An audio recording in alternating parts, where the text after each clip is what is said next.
क्या आपने कभी सोचा है, आप मेहनत करते हैं, समय पर उठते हैं, बचत भी करते हैं, फिर भी पैसा आपके पास टिकता क्यों नहीं? जैसे ही आता है कहीं ना कहीं गायब हो जाता है। आज 2500 साल पुरानी एक ऐसी कहानी सुनिए जिसे सुनकर बुद्ध ने एक गरीब किसान को धनवान बना दिया था।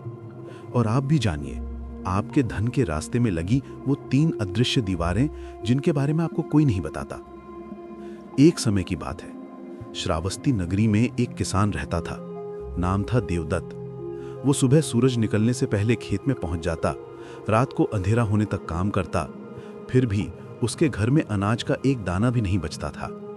एक दिन वो बुद्ध के पास पहुंचा और रोते हुए बोला, भगवान, मैं इतनी मेहनत करता हूं, फिर भी गरीबी क्यों? क्या मेरा कर्म खराब है? बुद्ध मुस्कुराए और बोले, तुम्हारा कर्म नहीं, तुम्हारे मन के 3 छिद्र तुम्हारा धन बाहर निकाल रहे हैं। बुद्ध की 3 अदृश्य बाधाएं। पहली बाधा, अपने आप को अयोग्य समझना। देवदत्त हमेशा कहता था, मैं गरीब हूं, मैं कभी अमीर नहीं बन सकता।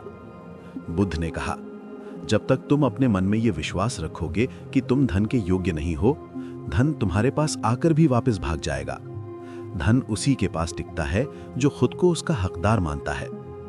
दूसरी बाधा, दूसरों की सफलता से जलना। जब भी कोई पड़ोसी अमीर होता, देवदत्त कहता, उसे तो लॉटरी लग गई, मुझे कभी नसीब नहीं होगा। बुद्ध बोले, जलन एक विषैली नदी है जो तुम्हारे भीतर की सकारात्मक ऊर्जा को बहा ले जाती है।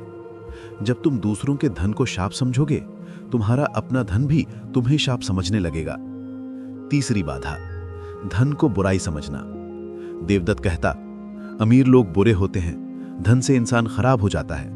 बुद्ध मुस्कुराए, बोले, धन तो बस एक उपकरण है, जैसे चाकू, वो रसोई में भी काम आता है और हथियार भी बन सकता है।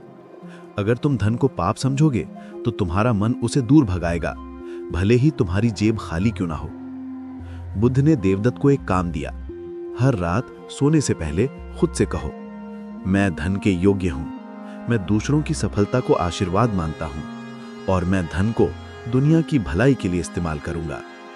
कुछ ही महीनों में देवदत्त के खेतों में फसल दुगनी हो गई, लोग उसकी मदद करने लगे और वो ना सिर्फ अमीर बना बल्कि पूरे गांव का सहारा बन गया।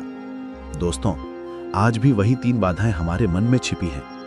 क्या आप खुद को धन के लायक समझते हैं? क्या आप किसी के सफल होने पर खुश होते हैं? क्या आप धन को बुराई नहीं बल्कि सेवा का साधन मानते हैं? अगर इनमें से कोई भी एक ना है तो शायद आपका धन आपके पास टिकने की हिम्मत नहीं कर पा रहा। अगर ये कहानी आपको लगती है कि किसी और की जिंदगी भी बदल सकती है तो इस वीडियो को शेयर जरूर करें। और हाँ, मैं आपसे एक सवाल पूछना चाहता हूं कि आपके लिए धन क्या है? क्या आप इसे बुराई मानते हैं या भलाई का साधन? नीचे कमेंट में जरूर बताएं, क्योंकि आपका जवाब किसी और के लिए प्रेरणा बन सकता है। अगर आपको ऐसी ही जीवन बदलने वाली कहानियां सुननी हैं तो चैनल को सब्सक्राइब करें और बेल आइकन दबाकर सभी नोटिफिकेशंस ऑन कर लें। याद रखिए, धन वहीं जाता है जहां मन उसे स्वागत करता है। फिर मिलेंगे अगली कहानी में। जय बुद्ध।